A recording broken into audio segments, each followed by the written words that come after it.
sanbanani timelang afsheni. Hello. This is how we do it at Jenny Self Care Lab. We are happy to be here today. Yeah, yeah. Okay, now that I've stopped being wild, welcome back to Jenny's Self Care Lab. I'm so glad that we are coming back with another episode of an interesting topic for me that, in fact, got more and more interesting the more I dug into it. So, in this episode, we're actually going to be covering a topic that I think a lot of people have some experience with, at least at some point in their lives. Most people, I do have a friend that's never experienced this before, and she knows this. She hacks me every time. I'm like, she's so lucky for never having had to deal with this. But this is a topic that I think a lot of people have dealt with. It's quite a pervasive topic, and it's one that I've had a very personal journey with myself, and that is acne. Acne, the dreaded acne. Like, listen, the babies are crying got acne because you think growing up, you think like, you have it as a teenager and you think it's going to come to an end. And listen, I was stunned to find out that it doesn't end at 18. Like, I thought magically the day I turn 18, I'm just gonna like wake up and it's gonna be gone, and that wasn't the case. In fact, in my 20s, I had to still be on Yaz and Accutane and Accutane and trying to deal with this thing. And so I've shared previously my own personal journey around acne, how I had very severe acne growing up. I had it on my face, I had it on my chest, I had it on my back, I had it on my arms or shoulders, like this part here. And so just I don't even want to delve into the details, but I just remember that being a time in my life where I was just so self-conscious, just felt so uncomfortable. I couldn't wear my tank tops because it was during that tank top era, Sana. You know that era where Sierra had us all wearing tank tops. We was all gonna be in our tank tops, and it was so uncomfortable because tank tops, one thing about them, shoulders out, arms out, chest out. It was a lot. And then of course my face, like ain't nothing I can do about it. But nonetheless, it is a personal journey that I have experienced, and I'm grateful that for about 4.5 years, just over 4 years, I was on different medications to try and sort out the acne, and eventually it did go away. So I'm very glad about that. I have since wondered, though, throughout this journey as I build Jenny and Co., and I often come across really cool products, and I do get a lot of questions from people around, like, dude, like acne, just like, yeah, it's not working. First and foremost, I do want to say one, please make sure that if you're suffering with acne, that you go see an actual doctor. It doesn't make sense for you to try and remedy acne on your own at home, especially where it's clearly like a big issue. Now, there's a difference between the occasional breakout, which I think is what we're going to be covering here around like different types of um acne breakouts. But if it is something like for me, for example, where it was clear that like my whole face was plastered with it, my chest, my arms, my back, like, or even if it is just your face and it is severe, you are much better going to see a dermatologist so that they can help you and give you all the right things that you need. And they might even need to look at what is the main root cause for this. Again, as a teenager, you're most likely going through hormonal changes, which is normal. But I also know how very um not nice it is to have acne. So make sure you go see a doctor. My name is Jen Jen. I'm not a doctor. I'm just a girl who has a lot of questions, loves to do research and read about things. And I come here and share them with you in case you're also interested. Okay, so let's dive in. We're talking all things acne. One of the things I've been wondering since starting Jenny and Co. was, okay, so I wonder if our bodies use our skin as a communication channel. This is my hypothesis. My hypothesis is that our bodies, what's happening on the inside, we can't see it, right? Like, unless I go to the doctor, I don't know what's happening in my body. And so, how else is my body talking to me? One of the things I've learned in the last 2 to 3 years is that my body personally speaks to me by getting sick, or having symptoms that are just outside of my normal kind of well-being self, if we'll call it that, right? I.e., when I was overworking myself and I was super stressed out, one of the ways, because I couldn't identify that I was stressed, I had worked under stressful situations for such a long time that it was difficult for me to pick up that I was actually stressed. And so I would just keep working.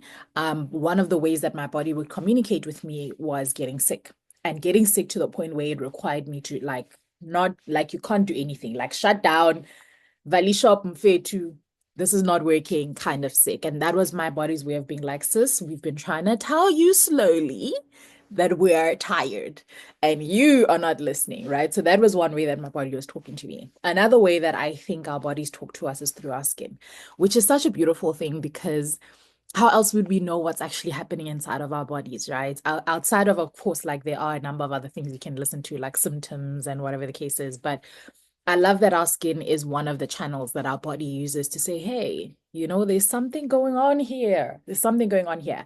And it's not only limited to acne, there's a number of other things that our body does through our skin that tells us when something is wrong. But in this particular video, we're going to be focusing on the face specifically, and specifically talking around acne and how our bodies are communicating with us through the acne or the breakouts that we get, and what does that tell us, right? So before we jump into it, grab your cup of tea. Okay, grab your cup of tea. Let's unpack.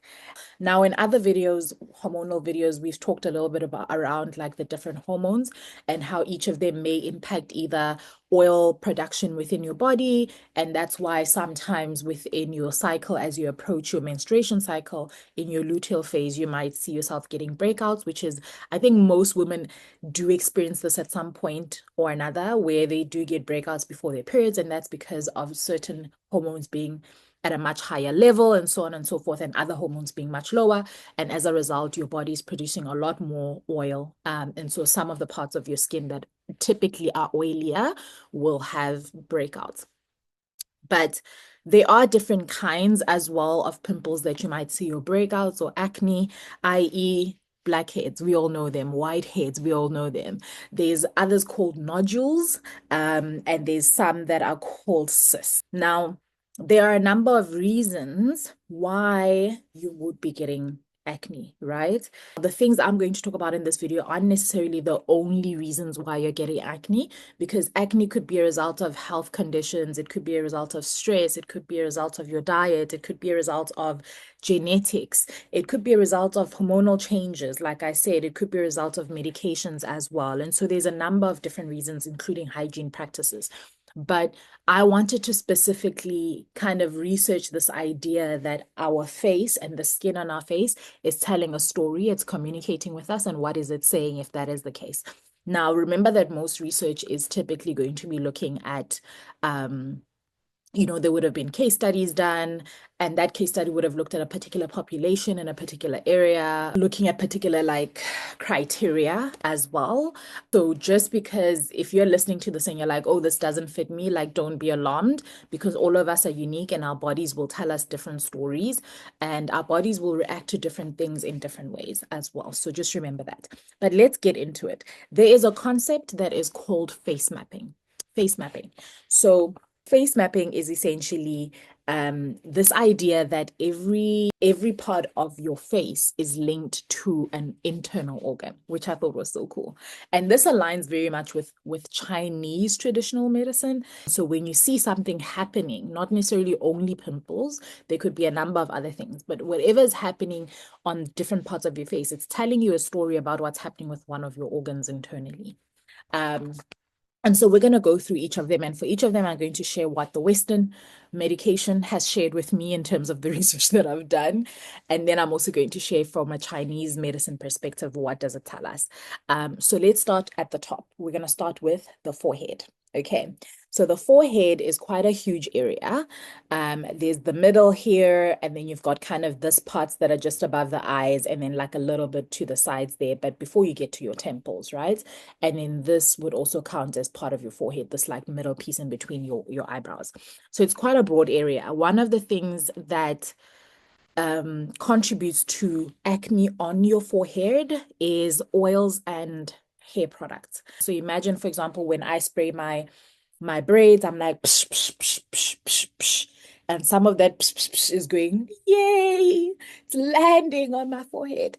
That can cause irritation to your skin, especially because remember that the things that you're putting on your face versus the things you might be putting on your hair might be different.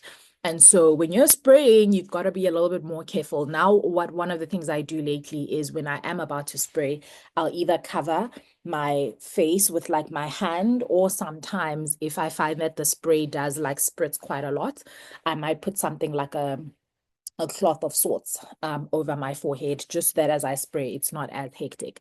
And this is something that happens a lot, especially like ladies, when we're at the hair salon and they just finished our braids and we're looking fresh, or our hairstyle, whatever it is, perm, your nice perm is done, and then they're like, and all of that just goes, right? That is that might cause irritation to your skin. Another way to do it is maybe you do your hair, and then after doing your hair, you wash your face. So you do your skincare routine after having done your hair. That's another option. But sprays, oils as well, when you're oiling your hair and you're thinking it's staying there, sometimes those oils do end up coming down, even if it's not significant enough for you to notice. Some of those oils may end up getting into your skin, and that's why you might see pimples at the top here, closer to the edge. So that's something to keep in mind.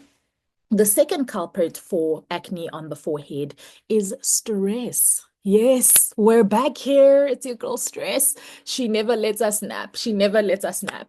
We're back here with stress, and stress acne is typically, you can get it in other areas of the face, but it typically appears on areas with lots of oil glands. And what that means is that because there's lots of oil glands, there's a lot more opportunity for bacteria, for clogging, and for dead skin cells. So places with a lot of oil glands could be your T-zone, which is all the way here, including your chin. Some people do get oily skin around their cheeks. So that means pimples can come out anywhere on the face, right? Anywhere in those areas where there's a lot of oil. However, in most cases, most people will experience stress pimples on their forehead, according to the research that I've looked at. Something interesting that I found was that stress pimples actually normally appear in clusters versus your hormonal pimples, which actually occur one at a time, which I actually thought was interesting, because when I think back to my experience with pimples, there would be periods in my life where it's difficult now to pinpoint which periods because I wasn't tracking it back then, but there would be periods where I would get like these really small pimples, but like there'd be a lot of them in like one area. So like, let's say all of them like in this area here, and there'd be like a lot, and it almost looked a little bit like a heat rash, but it wasn't a heat rash, like the pimples were slightly bigger. Versus like my whiteheads would kind of come out like here, here, here, here, here, here. Like they would just be like one day, one day, one day, one day, one day. And so that I found interesting as a piece of information, that your stress pimples will typically come out as a cluster versus hormonal pimples, which typically come out one by one in different areas. Recently, I actually had quite a few clustered pimples on my forehead, and I didn't understand why at the time. But post that and before this video, I realized I had actually been extremely stressed from a personal event in the weeks before that, about 2 to 3 weeks before that. And it continued. It was a regular state of being stressed for a while, so to the point where I actually had taken some time off, a couple of days, just to kind of recenter, press reset. And so I was aware that I was stressed, because now I've been a little bit more conscious about what that looks like for me and what that feels like. And I think those were stress pimples, because after a couple of days of me treating it and me even just like coming back to my zen, it kind of started to go away, which I was really glad about. So interesting find. In Chinese medicine, the forehead, which I found very interesting, the forehead is linked to 4 different internal organs. So particularly in general, the digestive system is one of those. So the middle part is linked to your small intestines. This part just above your brows is linked to your heart. This part in the middle here between your eyebrows is linked to your liver. So if y'all be out here drinking too much alcohol and you get a pimple right in the middle, I'm kidding. I'm kidding. But it is apparently like this part is linked to your liver. This part on the top of your eyebrows is linked to your heart. This middle big part here is linked to your small intestines. And then this part here, not quite in the middle, not quite on top of the brows, but just more above, is linked to your liver. Your bladder, sorry, it's linked to your bladder. Okay, so so we've got small intestines, bladder, liver, heart over there, which I thought was really cool. I would love, I haven't studied this particularly as it relates to Chinese medicine as hectically, but I know that I have seen a couple of research papers also around like certain Chinese techniques as it relates to massaging that will help heal certain internal organs as well. And I think that might be related as well to because a few of the people that I do follow that talk about this will say specifically you have to press at a certain area and that's going to relieve, you know, something elsewhere. And it's just like, it's cool. It's amazing. So yeah, that is the forehead. Let's now talk about the T-zone. Okay, so there's your T-zone. So that includes your forehead, includes the nose, and it includes the chin over here. Generally, this area is one that we all know about. Why? Because the T-zone is generally more oilier than other parts of your face. And that's usually because there's a lot of sebaceous glands here. Now, one of the things that you might notice about this is that, especially for us ladies, when we're putting on makeup, you'll be dabbing that because you're like, I don't want nothing to be showing on this chin of mine. You know what I'm saying? And then when you get to the nose, you'll be dabbing away, making sure you're closing up those pores. Sana, you better be cleaning out that makeup because if you don't, it's not going to be cute anymore. It's not going to be cute anymore. And so it's easily clogged. So when it comes to products from your hair and it comes to makeup and even just the stuff that you wash your face with, your actual skincare products, you have got to be very careful. If you are being irritated by any one of those things, they are likely to show up on your T-zone. Cool. Um, cheeks. Let's talk about cheeks. Our smiley, smiley cheeks. So cheeks are an interesting one, and this is where I actually do get most of my breakouts around my cheek areas. And that's because of high sugar intake, highly processed foods, any foods that increase your blood sugar. And I'm a lover of a snack. Okay, I love me a snack. I love me a little bit of chocolate, a little bit of ice cream, a little bit of chips, a little bit of that, a little bit. I'm a snacker. I'm a snacker.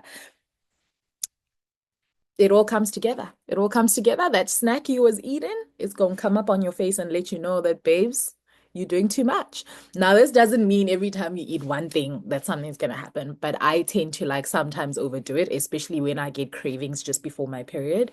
And so then I typically will get like breakouts around my cheek area. The interesting thing from a Chinese medicine perspective is that your upper cheeks are actually linked to your stomach. How cool is that? And so that aligns kind of like this one set of information I'm getting from like Western papers and research papers and stuff like that and websites and magazines and institutions is saying this is linked to what you eat. This is linked to what you're eating. Whatever it is that is in your diet is not good for you. It's too much sugar. It's highly processed, blah, blah, blah, blah, blah. And then Chinese medicine is saying, babes, that is the organ that you're talking to here is your stomach. Your stomach, your stomach, your stomach. How amazing is that? And then the lower part actually of your cheeks. So you've got kind of like this piece here, and let's call it this piece here, is actually linked to your lungs. And so typically, if you're a smoker or if you have any lung issues, you might see something happening in that area, which I thought was also interesting. Yeah, so that is the cheeks. Something else that also came up was hygiene practices for the cheeks, particularly because most people we sleep on our sides. So it could also be an indication of your pillowcase not being great for your skin, not being clean. You maybe not changing it enough. This is also the place where we hold our phone, right? So you look at your phone and you're holding it there the whole time and you're chatting, and especially if you have makeup and even just oils from throughout the day and from your products and stuff, it all settles on here. And then you go and you put your phone down on the table and then you pick it up again. Now everything that was on that table is on your skin now. So phones, pillowcases are two of the things that really contribute to this. And then of course, makeup as well. I tend to have a lot of pores here, at least the ones that are visible to me, that I'm always trying to like eradicate. Not that I can, but I try to like minimize as much as possible. They're on here. And so when I do put on makeup, I tend to also try and like close those out.